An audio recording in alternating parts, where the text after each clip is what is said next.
Kalinaw mga ka-eco-wavers, ito nga po ang inyong tagapaglingkod si Mark Anthony, ang inyong community facilitator ng CLRT.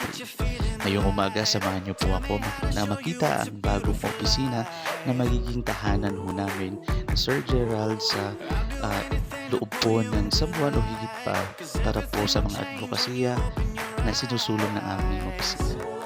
Dito nga po sa San Francisco makikita ang kanilang pinakamalaking gymnasium kung saan mayroong dalawang bakanteng opisina na pinapapilian po si Mayor Val Pina. Nandito ho kami ngayon para ho mamili at ipapacheck ho natin sa mga kontraktor kung alin po ba ang kailangan para po sa na maipaayos o maipaganda ho ang ating opisina. Sa side ho nga pala dito, sa kanan ng side, ito yung napili nating opisina na para po sa EcoWeb at saka po sa CCRG. Tara, pasukin mo natin. Sa bungad pa lang ho ay marami ho tayong aayusin. Dito sa pinto, yung doorknob niya.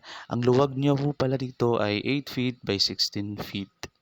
Dito makikita ho ninyo na kailangan natin ho ng bagong pintura, yung sa sahig, yung wirings niya, at saka dun po sa kisame.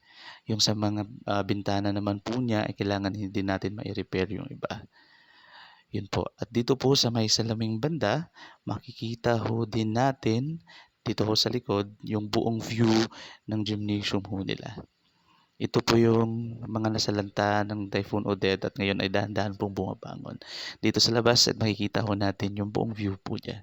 At ito po yung mga pangangailangan na nakita ho ng contractor natin para sa maisaayos yung office. Ito yung magiging harap ng ating opisina.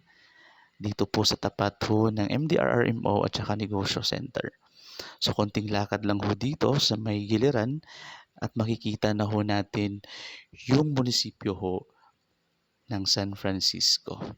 So yun lang po mga ka-eco-wavers. At kita-kita ho tayo, bumisita ho kayo pag nandito ho kayo sa Surigao del Norte.